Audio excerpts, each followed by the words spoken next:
What's going on, guys? How you doing? This is Argustic Dunbar, the hybrid entrepreneur, coming at you guys today with my guy Desmond. What's going on, Des? What's going on, man? Should I call you Des or Spoon? Which one you want? Oh man, you can mix it up either or, man. My guy Spoon. Just Okay, depends on where you met me in life. That's all it okay, is, absolutely. You can follow on Instagram at Superspoon with an A, S-U-P-A, right? Superspoon. I'm excited, man. So we actually got connected in high school of all things. It's crazy. So I was raised in Houston, just so you guys know, and then went to Texarkana. Where are you from? Texarkana, Texas or Arkansas? Texas, and I mean I was from Arkansas before that. I'm just small town all the way around. Period. I'm just a country boy, Right. And then literally I came out here to go to college. How'd you end up in Dallas? So after school, so I went and stayed in Atlanta, Georgia for about 5 years, and then I transitioned back to Dallas, and I've been in Dallas for about 2.5, 3 years now coming up. So yeah, so you just came out here on business in general for came work. out here for a job opportunity, man, and Dallas has been good to me ever since. So incredible place for business. It is. Indeed. What's your favorite part of Dallas? Ooh, that's a hard thing to do. Like, man, I love Frisco. Like Frisco, I love Frisco. I enjoy Bishop Arts. Okay. Bishop Arts District is it's cool. I like the culture, like the history down there. But fan of Frisco. Like I'm out here now, man. I come out here quite frequently, man. So it's grown out of control. If you've seen Frisco, more than 5 years ago, right? 5-10 years ago, you know that it is just a completely different place now. Yes. Yeah.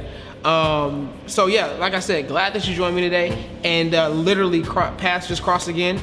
Currently doing the BYOB, the Be Your Own Boss Entrepreneur Mixer Party, and he came out and it was just like, man, Argustic, I see you doing this. I think there's some ideas that we can do to make it better. And if you guys know me, the thing you know about me is I love improving. Like I don't like being stagnant. If I'm open to any ideas, and so from then I was like, this is a guy who adds value to the platform. I've got to interview him. For sure.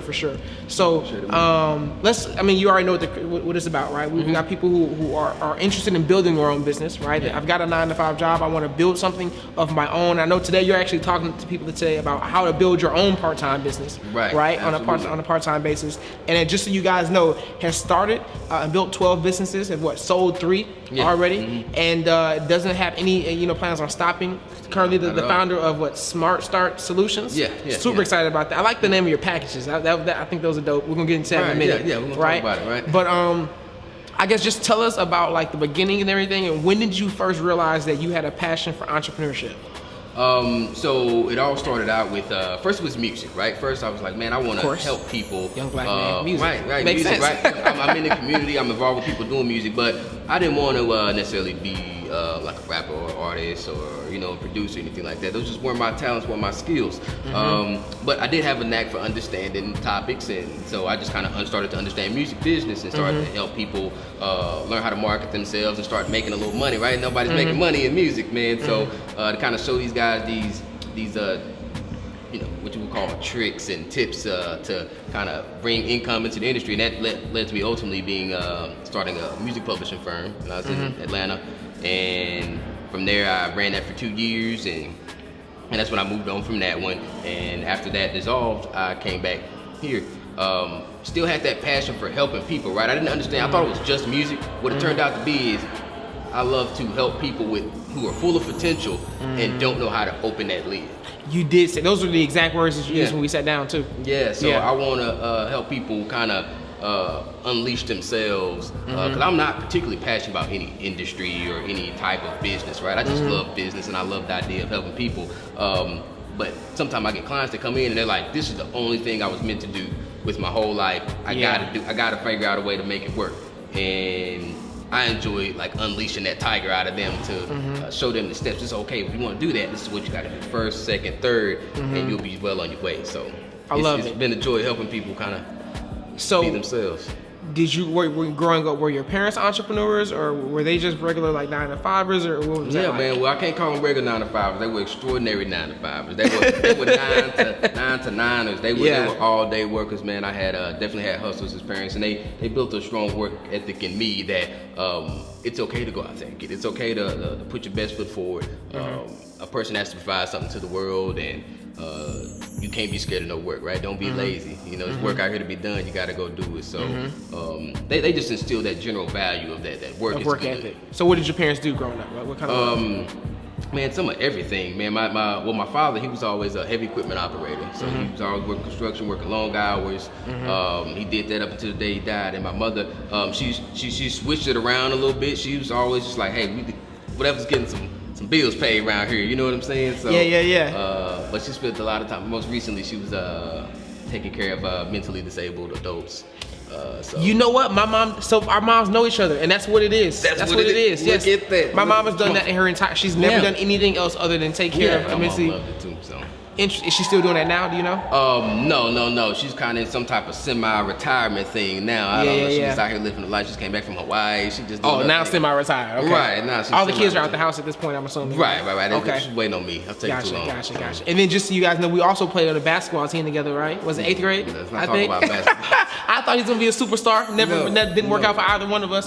So entrepreneurship just happens to be the other route. Competitive, just not in sports, in business, right? Yeah, definitely. We made the right choice. We did good. We did good, man. So what was your very first business? Tell us about that one. So the very first thing I did to kind of put the entrepreneur shoes on, right? I was doing like a graphic design. I was for my buddy. He had a mixtape coming out. I was like, let me do the mixtape, man. I had like a photo editing program. It was Corel Paint Shop Pro. Paint Shop Pro. I wanted that work. I was working at Best Buy, and so that's what I started doing. So I did his. We were like, okay, that's tight. So let me do me one. And I started doing that, and then just from that, right, I got to experiment in other forms of media, such as video. Got into a little web design, right? I was kind of quick to pick up things, so I kind of used that as my advantage to be able to do things that people didn't know how to do. Yeah. And kind of work my way in the doors through freelance graphic design, which kind of stimulated me to the growth I've seen today. I love it. So then let's talk a little bit about Smart Start Solutions, right? When did you found that, and what is it? What is it? I guess. So I'm doing all these random things, right? I'm doing, I'm helping people with the logos and the websites and marketing ideas, and people kind of bringing me on part-time as they're into their ventures and kind of give me a position within these things that they're doing. But obviously that was sloppy. That was all over the place. I can't meet deadlines. I can't keep my head on straight because I don't know what I'm doing. So the idea of Smart Start Solutions was me taking these talents and things that I could do and stop doing them as administrative services and start offering them as solutions to problems. Start helping people who want to start small businesses get all the tools they need in one place. So you don't have to know all these places to go and all these steps. I can walk you through every single step. If you want me to hold your hand through that, I can do that. If you want me to point you in the right direction, I can do that too. So just me and a team that I work with, or I source out work. And yeah, we're on our way to 24 successful startups now. And this year I'm planning to double, man. We got a really awesome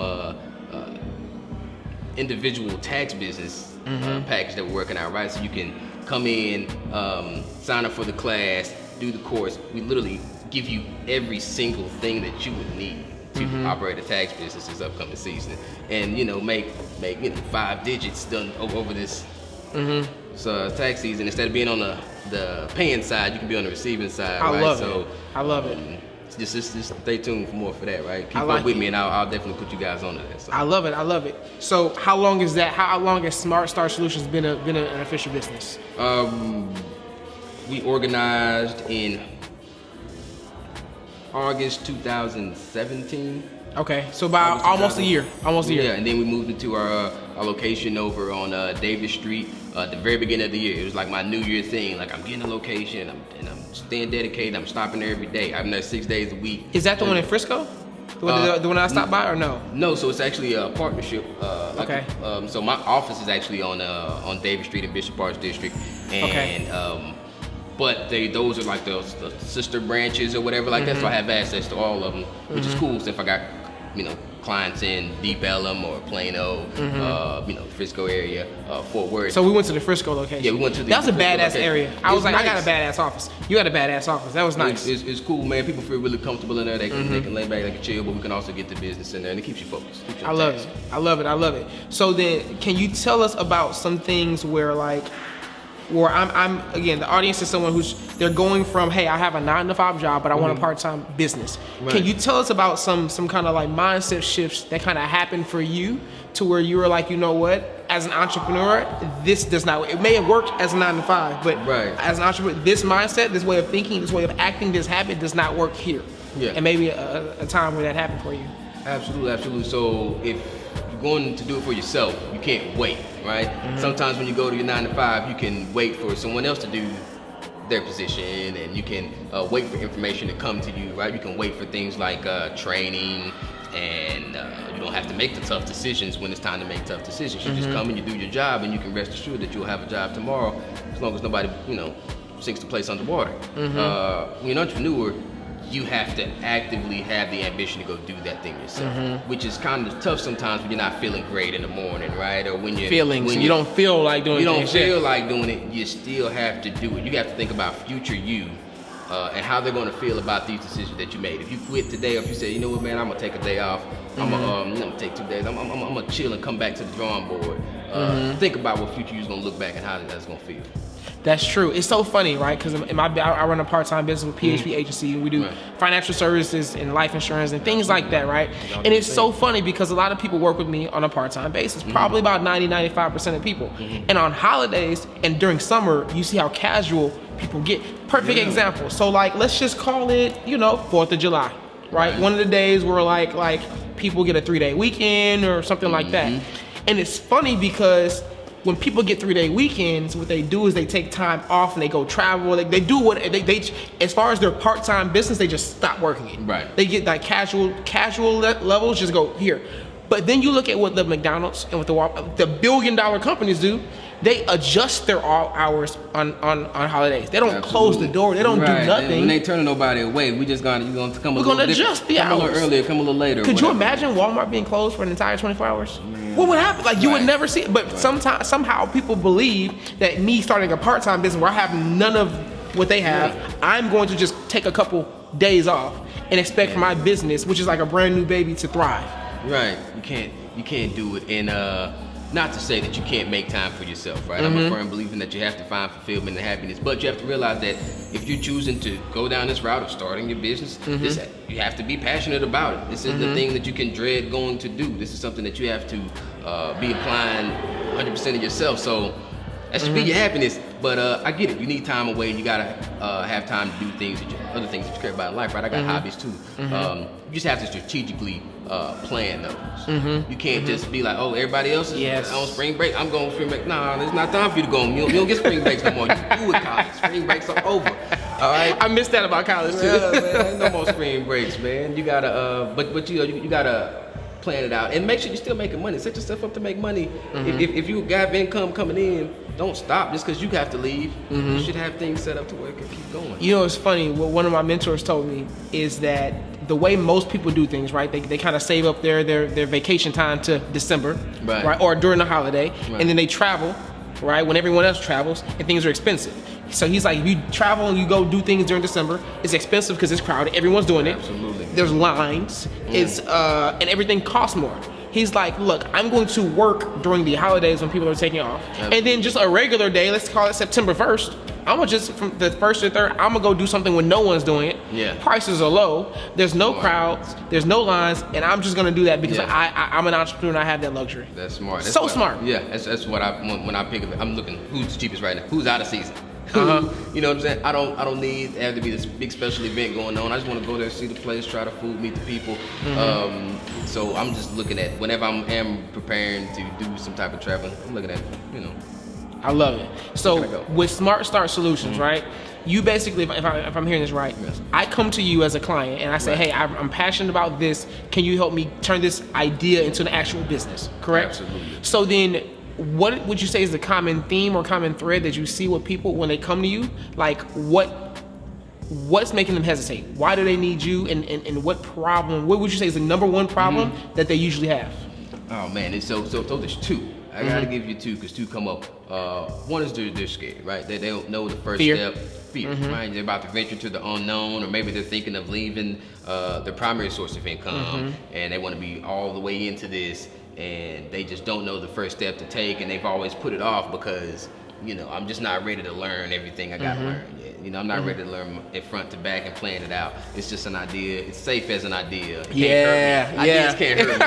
So I like that. It's safe as an idea. Yeah. So they're in their shell and they just want to talk about it, right? That's why I'm really all about driving people to action. Right? When we meet, we're gonna get one meeting to talk about it. That's it. The next time we're going to business. Okay. We're going to business. We got follow-up action plan. We're taking the first steps. Your foot's in the water. So I try to help people kind of come out of that shell and give them some understanding. A lot of times it's just a lack of knowledge. They think it's way more complicated than it is. I'm like, no, you can start slower. You can start on a part-time basis. You can kind of start to build things up and work towards your goal versus you don't have to jump off this cliff to learn how to fly. You know what I'm saying?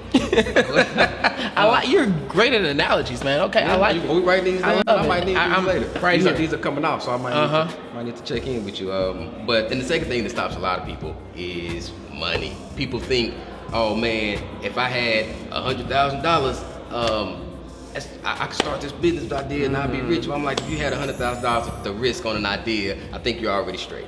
So I think it's important for people to realize you don't need this large lump sum of money. You don't need people come up, hey, how do I get investors for this idea? You don't. You make it real. You go do it. You start gaining some income off of your idea.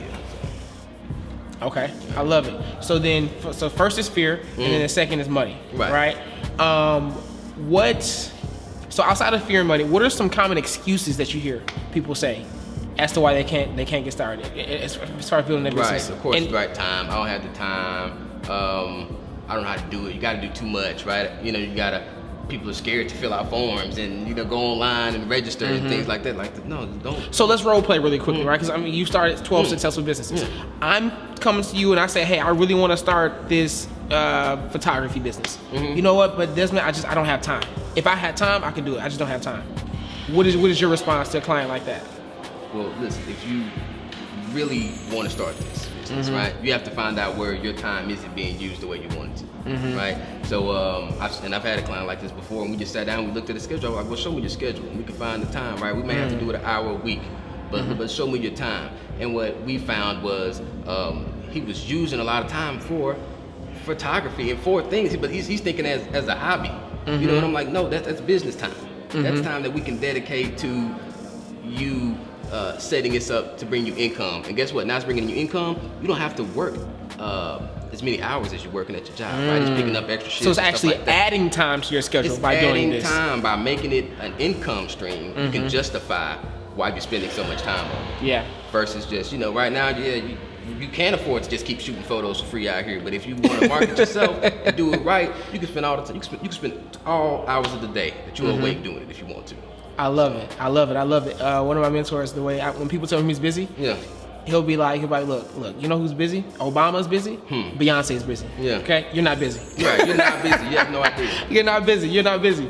Okay, like awesome, brother. I know we're reaching somewhere near the 20-minute mark and everything like that. Okay. I appreciate all your insight. You already know the audience. You've seen a couple of interviews. I love for you to check out the camera, right, and let these guys know. Again, I'm a young millennial minority. I'm thinking about running a business, and I just need to get out of my own way. What 2 or 3 tips would you give to that audience? So if you're thinking about making that jump and you want to start your own business, but there's obstacles in your way, I just want you to know that you have to have focus. All right, as long as you're focused on your goal and you have purpose in what you're doing, you can do it and you'll never forget why you're doing it, right? Money is not enough to be a motivator. You have to have some bigger, higher purpose, and then you figure out the money, right? 2, go all the way. Go to failure, right? When engineers, they're testing equipment, they want to make sure that things do what they do, they test it until it breaks.